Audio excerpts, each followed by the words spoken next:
Hello everyone and welcome to our latest webinar, the push towards premium, changing smartphone preferences and the technology behind them. This webinar touches on a few topics that we address in an accompanying white paper called Brand Story, The Rise of TECNO, where we discuss emerging market smartphone trends and how TECNO is navigating growth across regions and consumer segments. But today we're going to be talking about how consumer preferences and expectations are evolving as smartphone offerings level up across the globe. Overall, a big part of this shift is due to the iPhone, which has really driven the ultra premium part of the market, which has been relatively immune to the sorts of macroeconomic headwinds that we're seeing at the moment.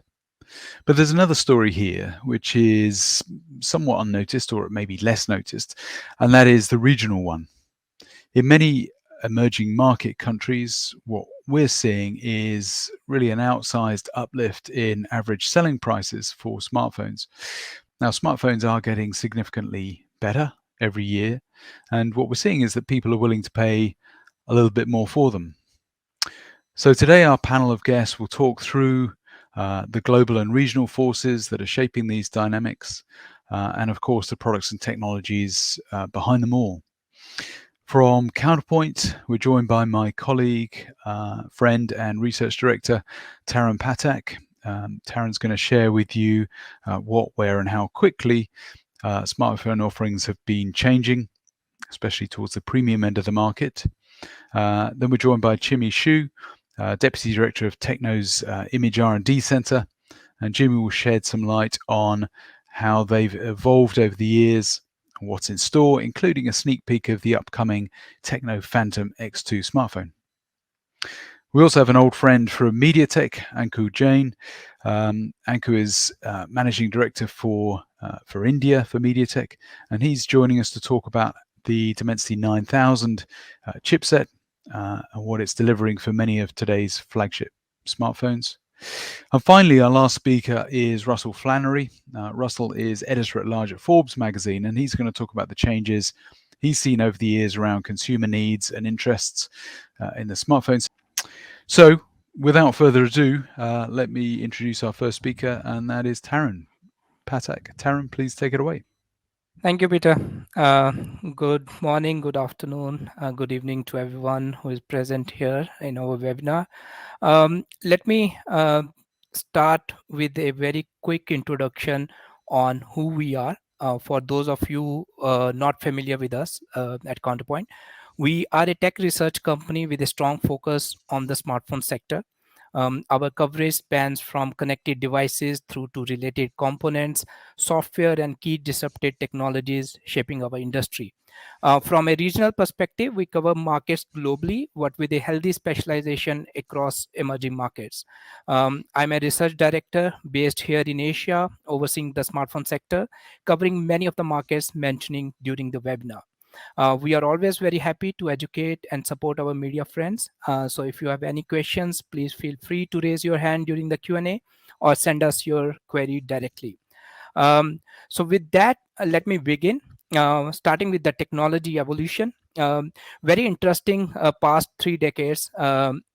So if you look at this chart, is a great visual showing various stages of development over the past 3 decades. And each decade has brought with it a new generation of network technology and handsets. Kicking off with analog in 90s, the 2G era brought us the legendary Nokia 3310, which was all about voice and text. Although the 3G was slow to take off with pockets of growth in Asia, where we saw an inkling of what mobile data could deliver.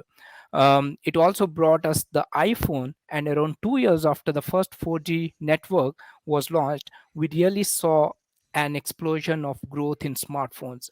And if you look back in the past 10 years, one could argue not much has changed with respect to the devices. We are basically talking about the very similar form factor, the brick-shaped device, which we navigate via taps, swipes, pinches, and maybe a few other gestures. But if we drill down a little bit, we can see that there is actually a lot happening, especially in the past 4 years. And obviously, one of the things I'm talking about here is the advent of 5G. So if you look at from the 5G perspective of all the generations, 5G has seen the fastest take up.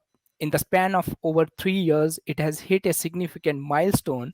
5G handset accounted for half of all the smartphones sold in quarter second of this year. Network rollouts and consumers' need for speed has been a part of the growth, but that's actually just a part of the story. 5G growth actually highlights a bigger picture trend, that is a step change improvements we are seeing in a broad range of features within OEM device offerings. 5G connectivity being one part of it, but huge advances are being made across chipsets, battery life, storage, displays, and not to mention the apps powering the usage. So let us talk about some of the features that have been evolved during this transition. Starting off with the camera. Of all the key features we have seen making step change improvements over the past few years, one of the most significant has been the camera. Camera systems are becoming incredibly sophisticated as the industry moves to deliver DSLR like imaging experiences. I think just a few years ago, most smartphones had just a single main camera, but this had changed very quickly over the past few years. Today, majority of the smartphones, if you look at being sold, have either 3 or 4 year cameras, with only the basic models having one. So having multiple lenses allow OEMs to deliver much better image quality, whether it is adjustable depth of field, better light sensitivity, optical zoom capabilities, and all while keeping the size minimal. And this is and if you look at the today's most sophisticated camera system are cracking the code to the DSLR like quality. But of course, as the saying goes, the best camera is the one you have with you. Um, and if we look at the other device components, they have also grown in tandem. Let's talk about in terms of SoCs.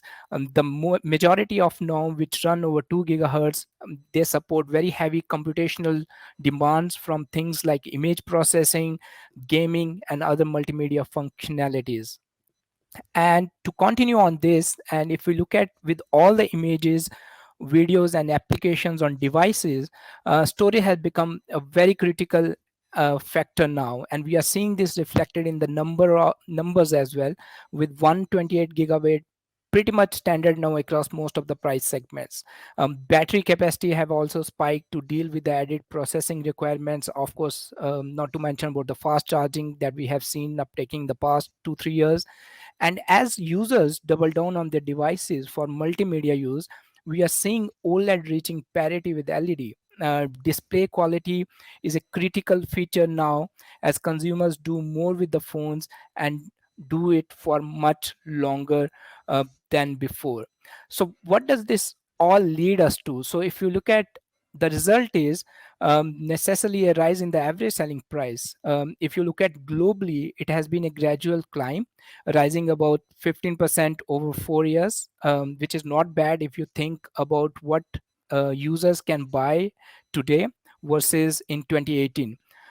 Consumers, many of whom are now upgrading to their second or the third smartphone, are becoming more discerning in what they buy and are willing to pay more for the smartphones that deliver a big, more bang for the buck. So this push into the higher end segments can really be seen in the emerging markets like Latin America and Southeast Asia, with the latter that has seen a price rise of 15% per year since 2018. And in these markets, where the new breed of Chinese OEMs like TECNO are starting to gather momentum as young, aspirational, and tech savvy users consider their next smartphone. So that was a very quick update I wanted to share. And with that, let me hand the mic back to Peter. And I think we are going to hear now from Techno. Over to you, Peter. Yes, thanks, Tarun. Yeah, and it'll be interesting to see how this trend continues to play out for the rest of this year, considering the second half of 2022 is seeing the strongest impact from the macroeconomic situation. And what we see actually in emerging markets is a very strong impact from foreign exchange depreciation against the US dollar. maybe something we can touch on in the panel.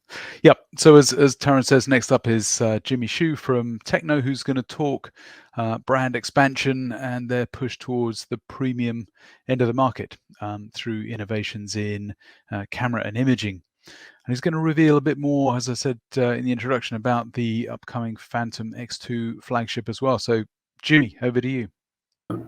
Thank you, Peter. 大家好，我是来自 TECNO 影像技术部的 Jimmy， 很高兴又和大家见面了。今天很高兴作为智能手机行业高端化的发展的品牌代表，和大家共同分享 TECNO 高端化发展历程和背后的影像新技术的发展方向。TECNO 已经成长为一个全球性的科技品牌，我们的业务遍布全球70多个国家，我们的影像技术独具特色，在全球多辐射影像领域中 ，TECNO 斩获多个国际影像级的奖项，并拥有全球最大的亿量级高质量多辐射的影像数据库。同时，在实验室我们搭载了近200种文化场景，研究了7大辐射近100种类型的用户拍照场景。我们致力于成为最以消费者为中心、最有设计感的创新科技品牌。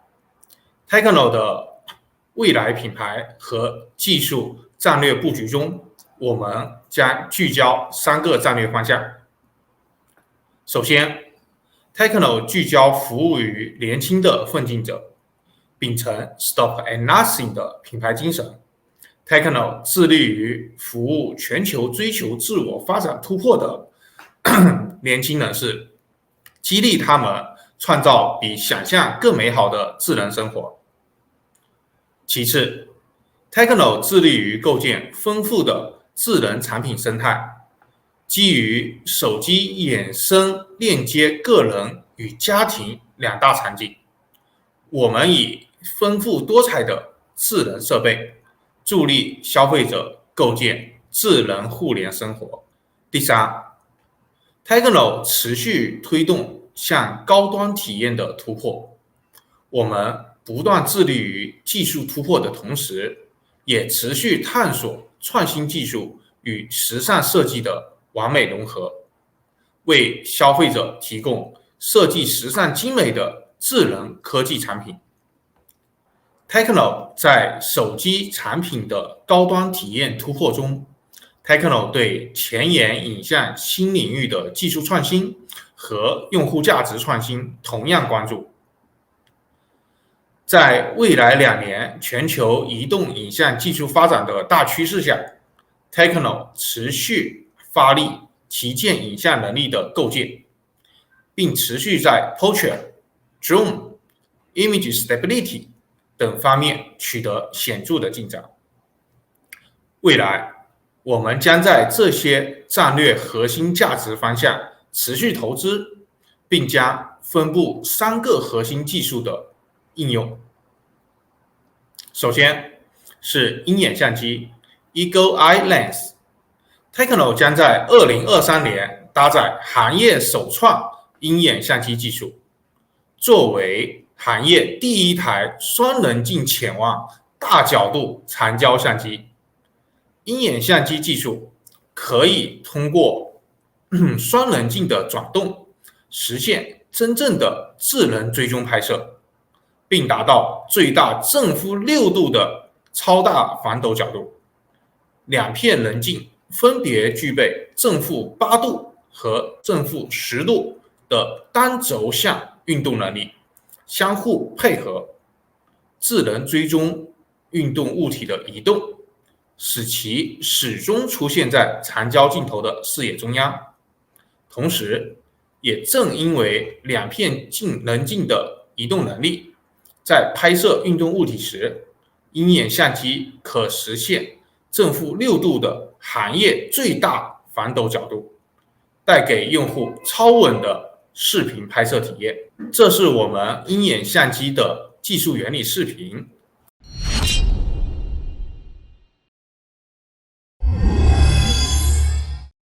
可以看出，在拍摄物体时，我们的双棱镜是会不停伴随物体的运动而调整的。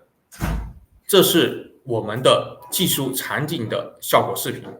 在拍摄 F1 赛车时，鹰眼相机最大限度地克服了长焦镜头视野较窄的问题，能够实时追踪赛车的高速运动，带来极致的视频远摄体验。第二个核心技术是双欧反斗 （Dual Optical Image Stabilizer）。今年，我们对 Sensor Shift 反斗技术进一步深耕，首发 Lens Shift 加 Sensor Shift， 可实现 2.5 度大角度反斗效果。在光学反斗的基础上，结合 Sensor Shift 加 EIS 的联合反斗，视频拍摄的反斗体验进一步提升。同时，由于 Sensor 的可移动性，通过 Sensor 的小步进功能，实现多帧合成的超分辨率，以提升成像的画质，带给用户更清晰的拍摄体验。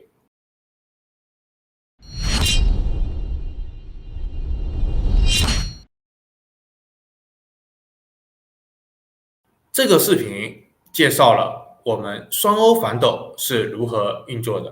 第三个，我们即将搭载D9000旗舰芯片的 Phantom X2 全能影像旗舰，打造全新的 Phantom X2 全能影像旗舰，即将于12月7日在迪拜发布，将搭载全新发布的影像新技术。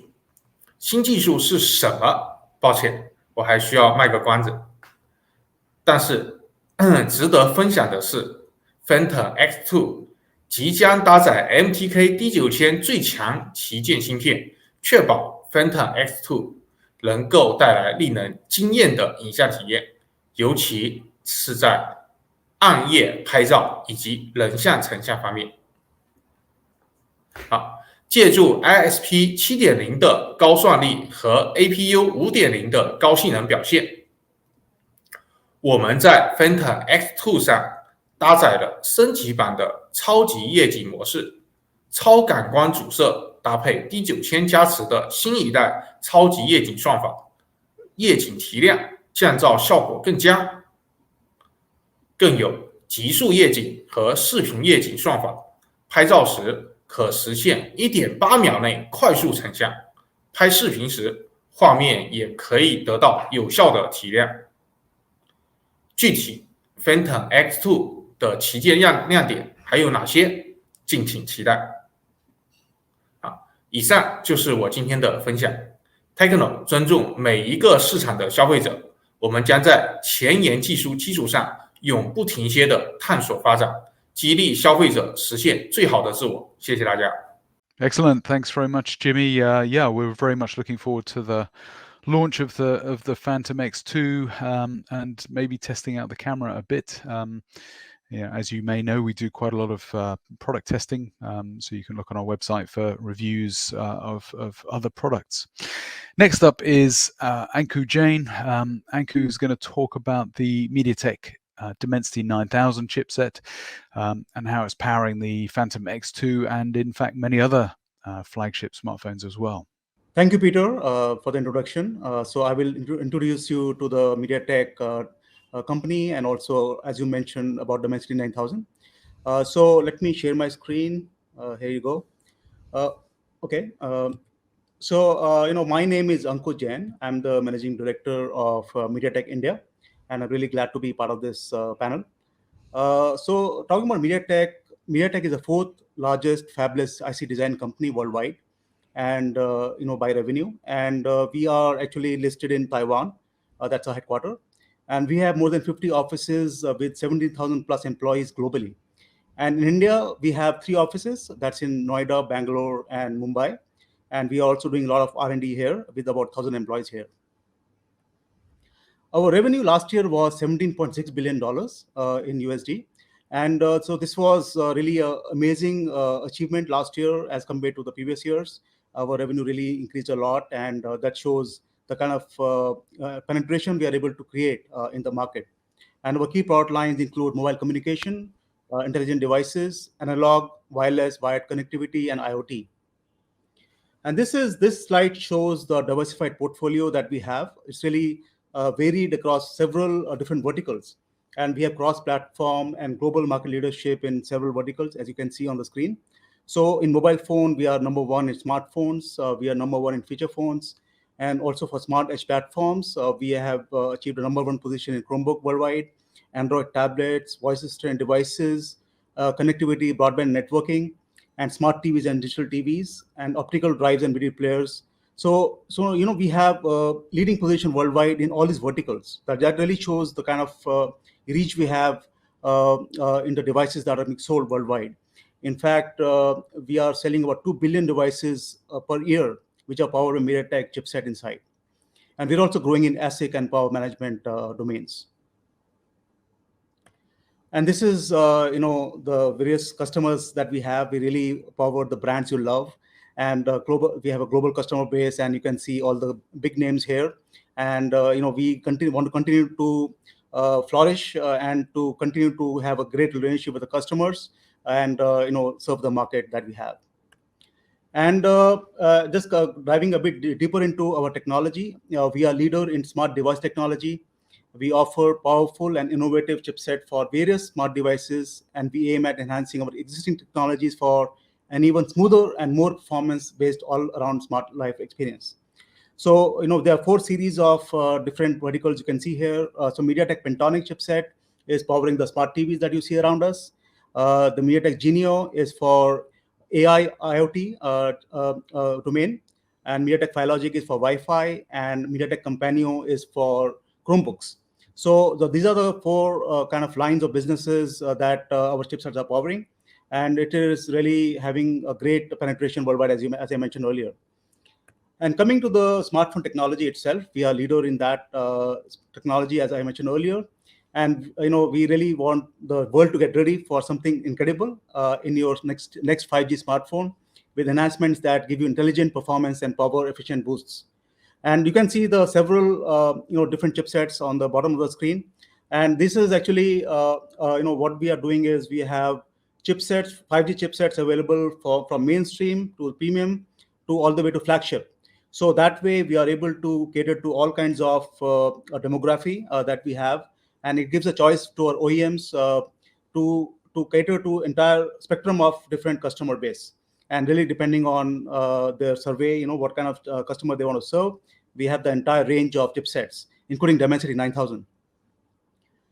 And so MediaTek Dimensity is a leading technology, is leading in domains like multimedia, computing, low power, communications, mobile AI, and open platform. And open platform specifically is something which is we are really proud of, because that is something which gives what we call DORA, that is Dimensity Open Resource Architecture. It gives access to our OEMs to access raw data from the chip. It's like closer to metal access, and they can create differentiation from their point of view based on their own market research of the customer base that they have. So they can create differentiation and and have lower access to lower hardware layer and API layer on the phone. So this is an open platform that we have created, and we have having great collaboration with our OEMs. And now coming to the flagship 5G SoC called MediaTek Dimensity 9000. So this is world's first TSMC 4 nanometer chipset, and it is a 5G mobile SoC, as you know. And this is really excelling in low power and better performance. This is the key point for this chipset, and it's really a flagship chipset which is powering excellent phones. And this is a bit more about this chipset. It's the world's most advanced computing, and it has 3 components which I like to talk about: the CPU, the GPU, and the APU. For the CPU, we have new ARM v9 architecture and Cortex X2 3.05 gigahertz core, and then Cortex A710 and A510. And for GPU, we have ARM Mali G710 MC10, and APU is the AI processing unit, which has 4 performance cores and 2 flexible cores. So this combination really creates a great experience for the end user, when he, let's say he's playing a game or he's doing several other tasks. So this is creating a great user experience from performance point of view and also power efficiency point of view. And this summarizes the technology leadership that this chipset provides in terms of computing, in multimedia and communications. As you can see, you can see a lot of world's first, text in the screen, because that's what it is. We have this chipset really creates world's first in many different domains, including computing and multimedia and communications. So that is, what's our USP from our side. And this low power leadership helps in all the domains, computing, gaming, AI, multimedia, and modem. So that's where we are. And from performance point of view, you can see it has a great Antutu score, which you can see on the screen. And it has leading gaming performance, providing highest frame rate and quality as compared to 2021 flagship. So this again is a very key component which our end user enjoys. Because they want not only great performance in general, but also the gaming performance also needs to be top notch, and this chipset does provide that. And I want to talk a bit more about the camera quality, because that's again the world's first hardware 3 exposure 18-bit video HDR. So the way it works is the image, when the camera is exposed to an image, there are 3 images which are captured, and then the software creates quality which is almost the video creation is of professional quality, and it is able to create 270 frames per second. So that is the amount of kind of quality that one can create using this technology. And again, it's a great experience for the end user. And this kind of shows the difference in quality from a 3 exposure to a 2 exposure picture. And you can see on the left side the quality is very, very vastly different and vastly better, and it is close to human eye dynamic range, which is 18-bit. And this shows about night camera quality. On the left side, again, you can see the picture which was using the camera which was using MediaTek Dimensity 9000 is much better in quality in terms of the pixel, and in terms of the quality of the image is so much better. And so this also again, it's a quality of the chipset itself. It can provide such kind of quality for night shots. And now we have already announced also the MediaTek Dimensity 9200 chipset. So this is also something we are very proud of and excited about it. Okay, so that's all I had to share. So I'll close with a video which talks about MediaTek brand and the MediaTek. It's kind of MediaTek at a glance. So I hope you enjoy the video. Thank you. Incredible. Incredible is being there when you're almost there.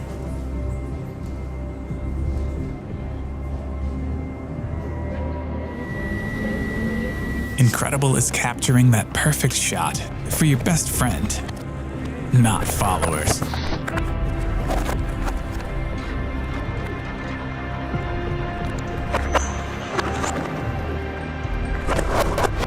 Incredible is playing a game that never ends.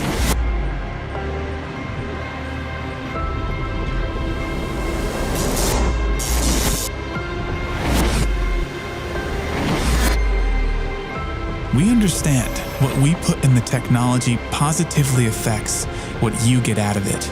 That's why we have a simple philosophy. Incredible in, incredible out. Great. Thanks very much, Anku. Very interesting indeed.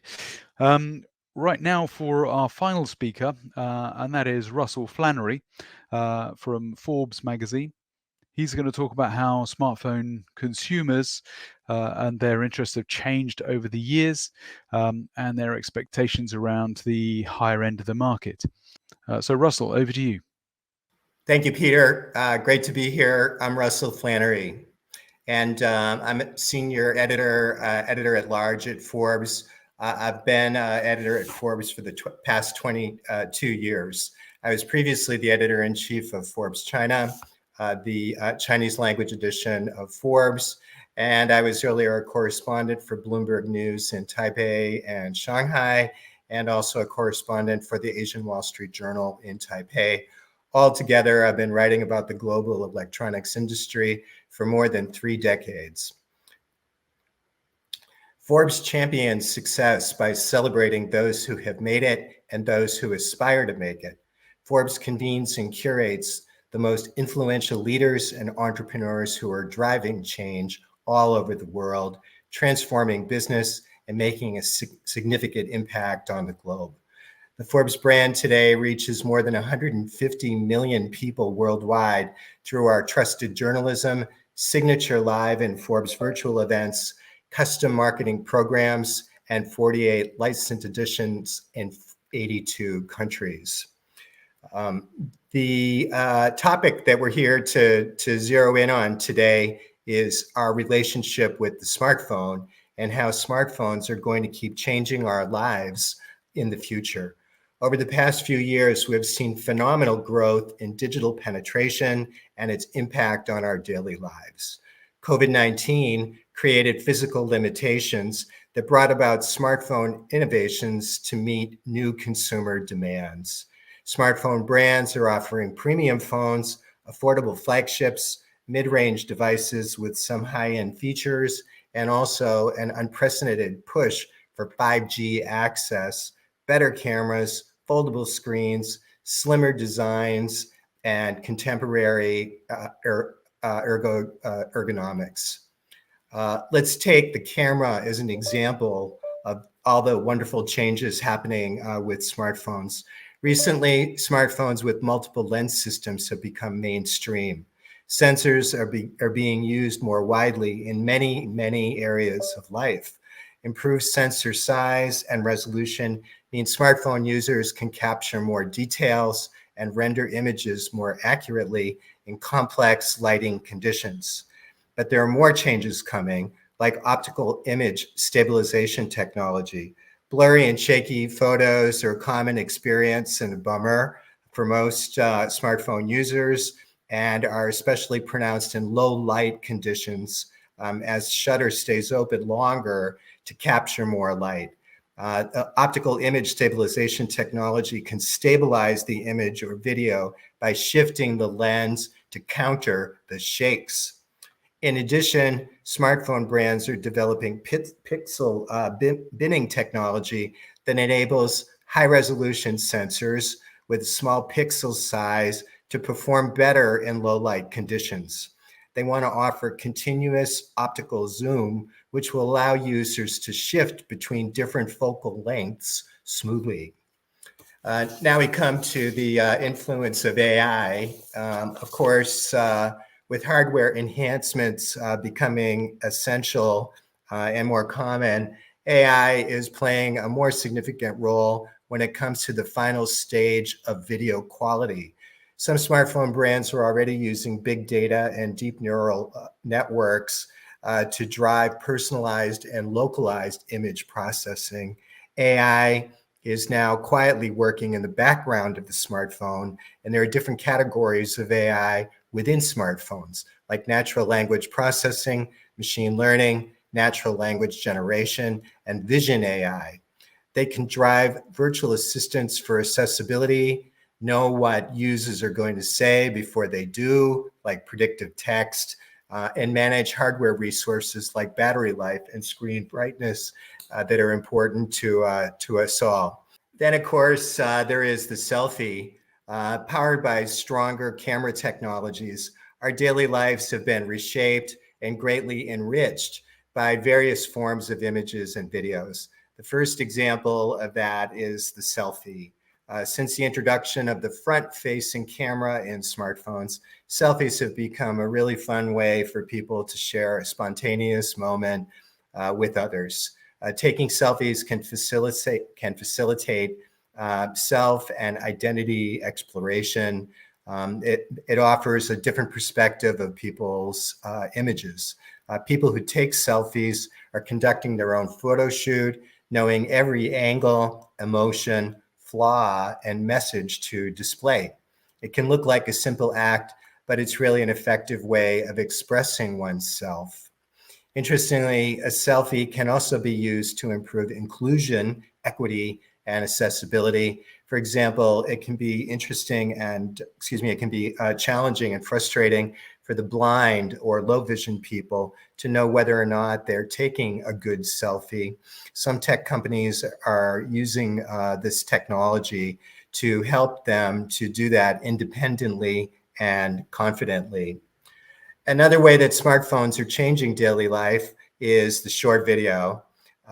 In turn, videography is playing a more important role for the smartphone. Video marketing trends such as live video and social media stories are driving unprecedented mobile video use for online marketers. App Annie's State of Mobile 2020 report notes that mobile ad spending grew 23% in 2021 and may reach $350 billion by the end of 2022. Another change in how smartphone cameras are being used is to support professional photographers.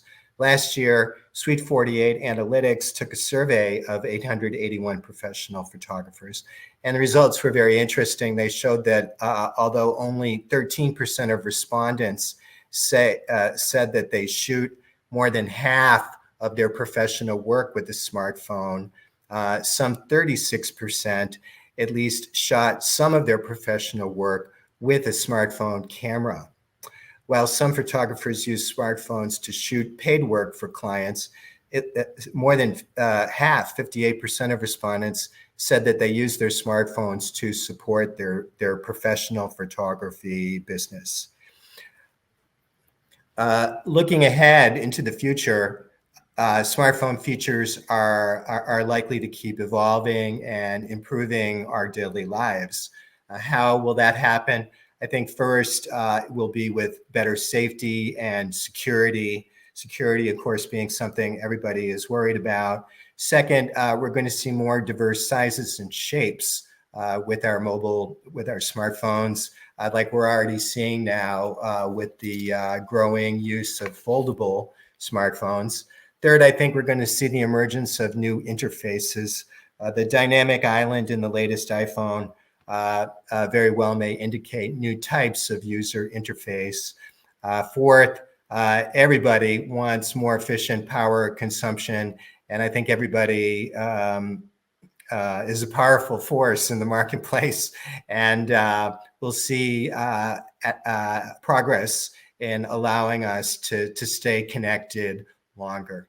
So I think the future promised to be very exciting for smartphone customers, smartphone suppliers.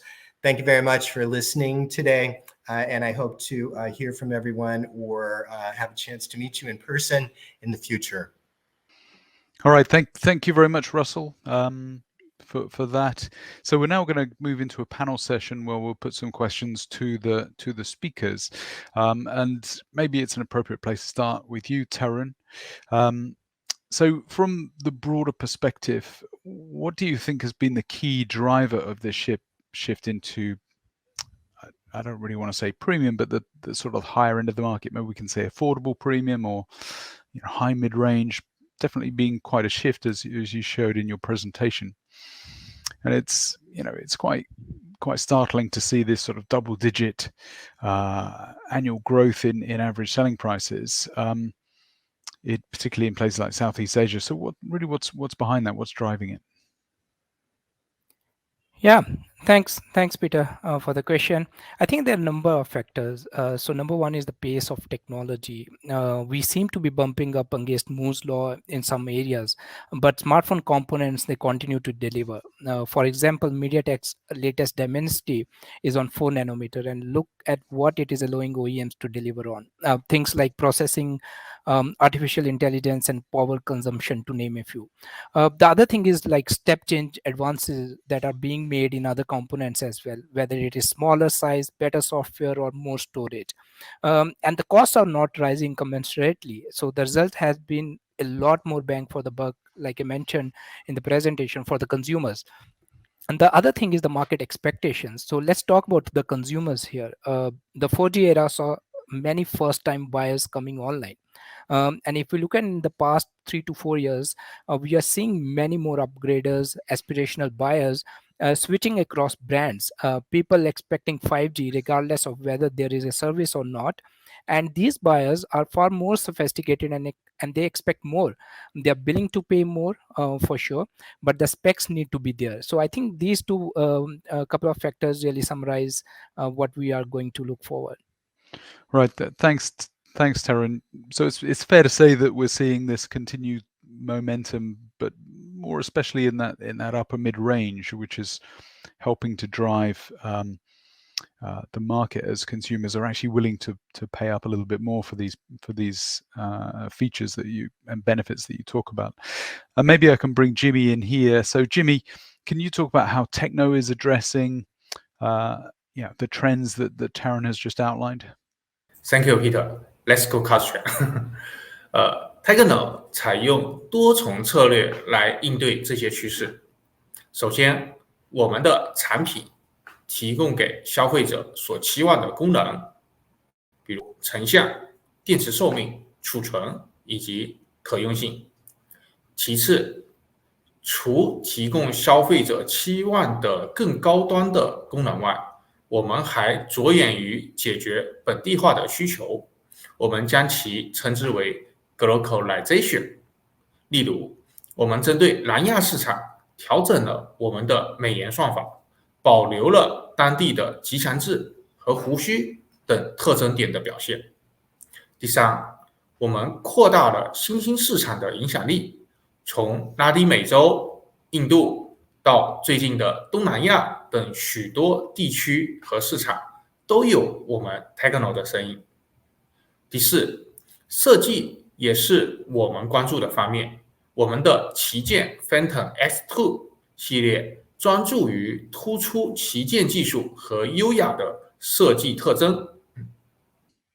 All right, thanks very much, Jimmy. So maybe another question for you. The Phantom X2 is by far the highest end product that TECNO has made, and it's the most premium product in your range. So why the push into flagships now? 这个问题我将从以下4个方面回答。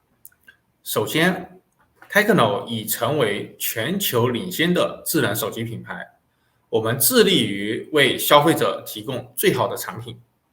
此外，我们发现拉丁美洲、东南亚和其他地区的大型细分市场的消费者想要更高端的旗舰产品，但他们可能不想花$1000以上去购买设备。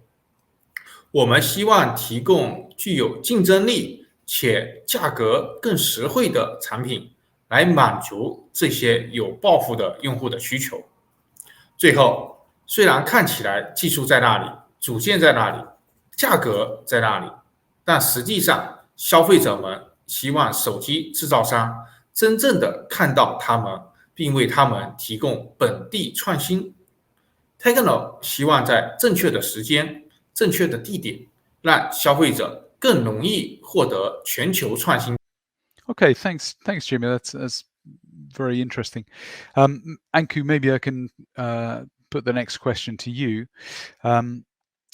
You work with a broad range of OEMs, of which TECNO is one. You help different smartphone makers deliver on a broad range of market segments and different features and benefits for users. From an emerging market standpoint, what's your view on the premium features that users want today, and how do you work with OEMs to help them deliver on those features and the benefits that accrue from them? Yeah, that's a great question, Peter, and I think very apt for this discussion. So MediaTek has always had a very collaborative relationship with OEMs, as can be seen from our DORA platform, which I already mentioned in the presentation. And this collaboration has actually triggered several innovative solutions that have only taken the semiconductor industry forward. And we are working with our existing OEMs to ensure device-level innovation in tandem with the customer demands. So today's, as you know, digital savvy generation demands more in terms of performance, usability, and features and affordability. And OEMs have to take these demands into consideration while designing the product. So what MTK is doing is that our features are in sync with the latest demands.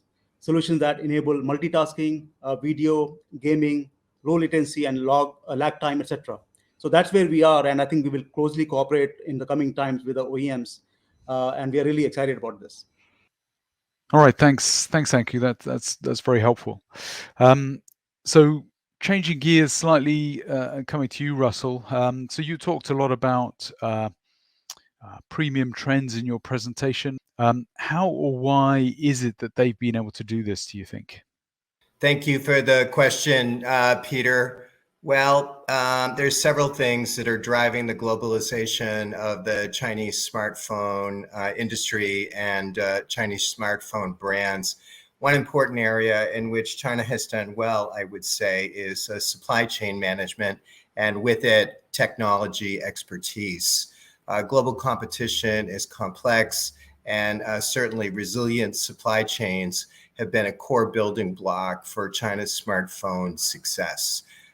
Looking deeper into it, though, we also see that the core of successful supply chain work is technology know-how. So those two things go together. The second factor, I would say, in China's success is partnerships and localization.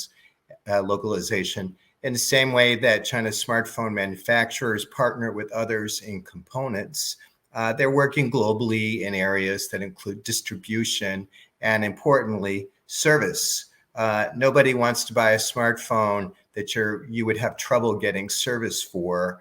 And China smartphone suppliers have managed to set up service networks that work well on a global scale. I think financial strength is another factor in China's electronics and smartphone success. Many of China's best technology companies nowadays are publicly traded, so they have access to money to keep investing and keep advancing on the technology side. Because they're listed and publicly traded, the better ones also have a degree of transparency that should give the consumer some confidence that you know who you're actually buying your phone from. And last but not least, we come to branding.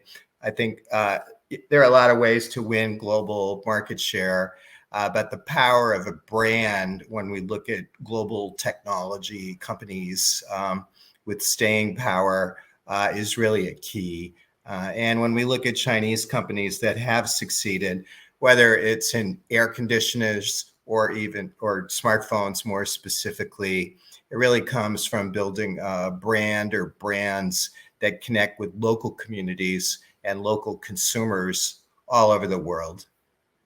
All right, thanks very much, Russell. Right, so next we're going to move into the Q&A section. It's going to take us a couple of seconds to set that up, so please don't go away. We'll be back with you momentarily. Thanks.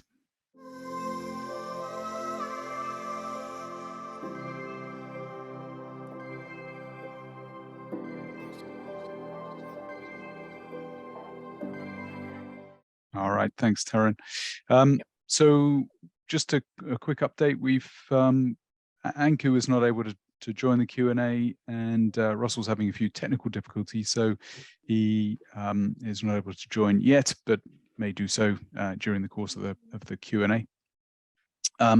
We've had a few questions sent in during the webinar, and some which were sent in beforehand. So let's get into these. So Taryn, if I can start with you, in some of the large emerging markets like, say, India, what are the hindrances in terms of manufacturing of premium phones? And what I'm thinking about here is, we've seen quite a bit of a lot of questions actually from the media around the situation in China, in Chengdu, during the COVID situation, which is limiting production there. So I guess OEMs are starting to look at alternative sources of production. So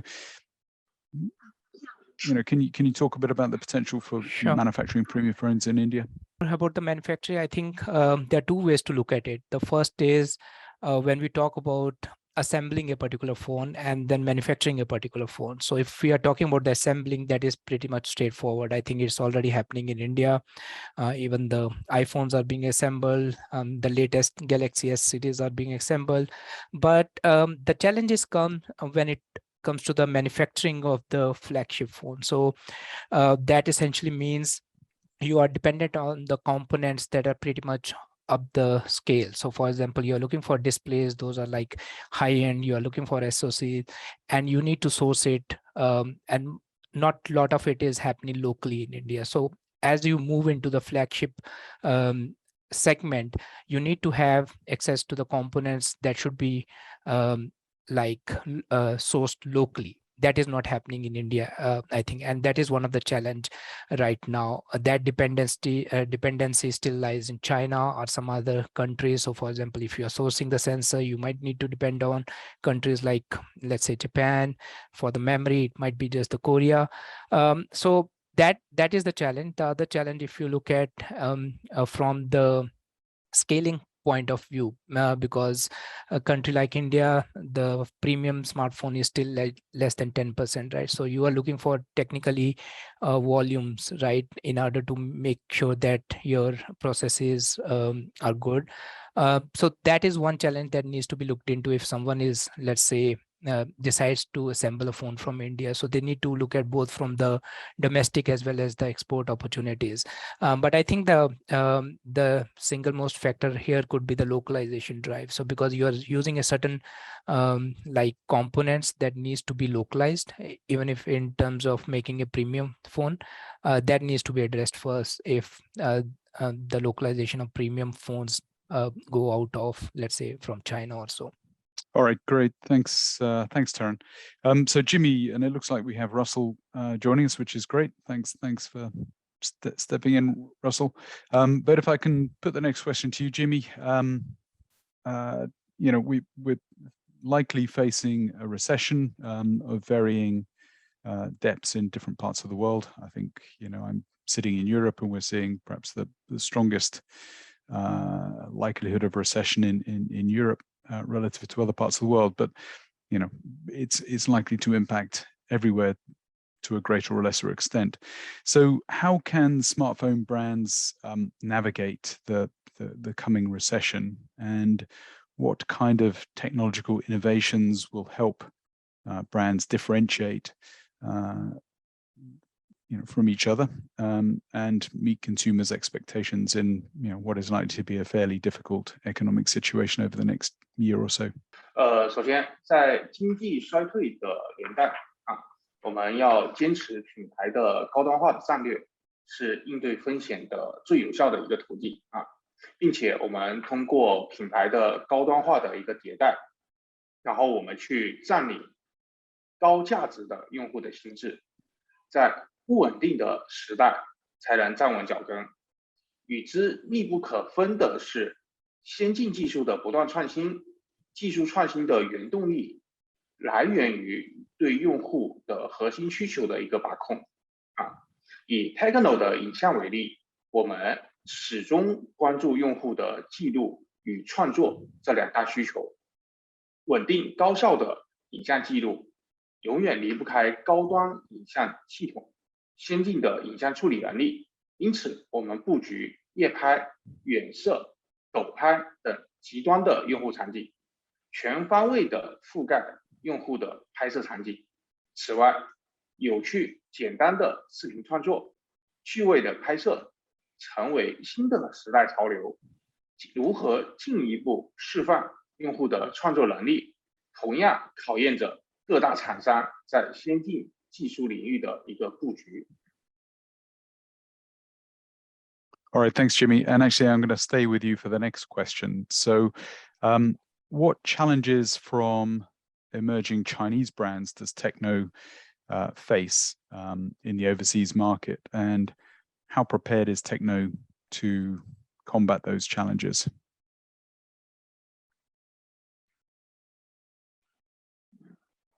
OK， 首先我想说 TECNO 在海外的市场拥有足够的信心来面对和新进国产厂商的竞争经过多年的沉淀，我们有其他厂商不可行的海外的市场优势。就我们的影像策略而言，第一，首先我们以本地化影像技术为核心，打造具有 TECNO 特色的影像体系，构建竞争壁垒，这也是 TECNO 的核心差异化的优势。受益于全球的视野、本地化的经营战略， TECNO 已经沉淀了一套成熟的方法论。我们在海外多区域的影像发展策略离不开对这套方法论的复用和适配，这帮助我们在竞争中夺得先机。我们拥有国际唯一的覆盖主要新兴市场国家的多肤色人群亿量级的高质量影像数据库，同时基于我们在本地化的洞察研发中沉淀的经验和能力，打造了具有 TECNO 特色的影像品牌，成为可能，形成独特的竞争壁垒，在白热化的竞争格局中越发重要。第二，其次，凭借我们的技术储备，我们也会更加注重标准制定领域的竞争。例如 TECNO 于2020年正式加入 ITU 国际标准组织，同年我们的移动端终端计算设计的系统标准提案也成功在 ITU 成立下，我们也在 ECCV、CVPR 等国自觉顶会上有大奖斩获在影像研发的过程中，我们引领多个影像领域的国际化标准，推动将我们的研发成果沉淀为可复用的标准，通过来自国际标准的制定，巩固我们在竞争格局中的地位，进一步强化 TECNO 自身的优势。All right, thanks very much, Jimmy. Russell, if I can bring you in at this point. You're very experienced. You've probably lived through a few economic cycles, as have I.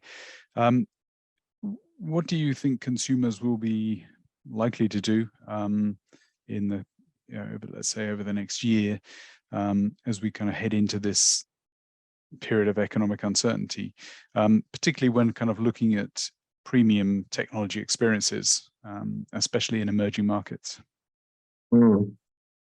听 Jimmy 讲中文那么好，那么精彩，我在想是不是应该也是要讲中文的吧？But I am going to speak in English and not follow Jimmy's insightful comments in Chinese. So it's great to be here with all of you. I think that we are looking at a tough environment globally from a macro point of view. Interest rates are rising, and that is going to depress economic activity in the US for sure.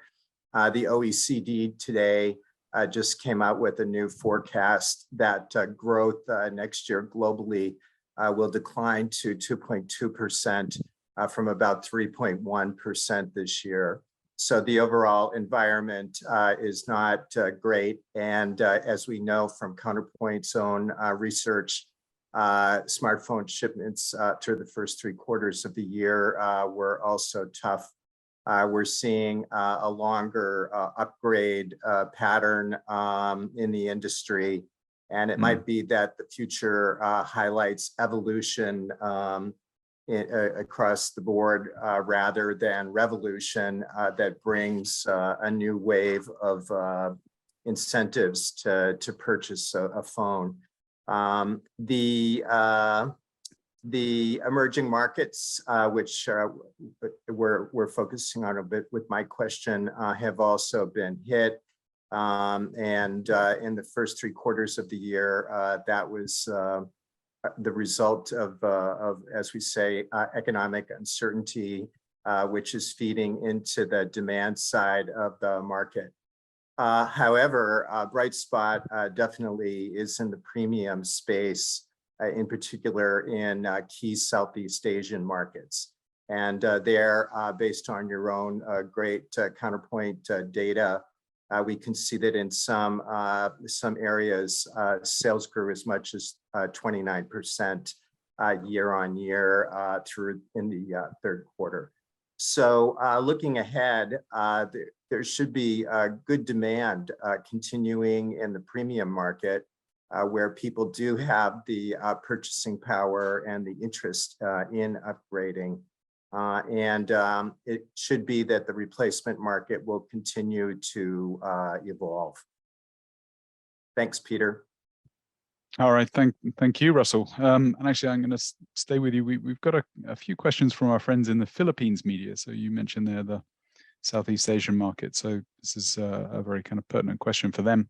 And it's a very simple one for you, Russell, which is, what does a premium experience mean for a non-techie smartphone consumer?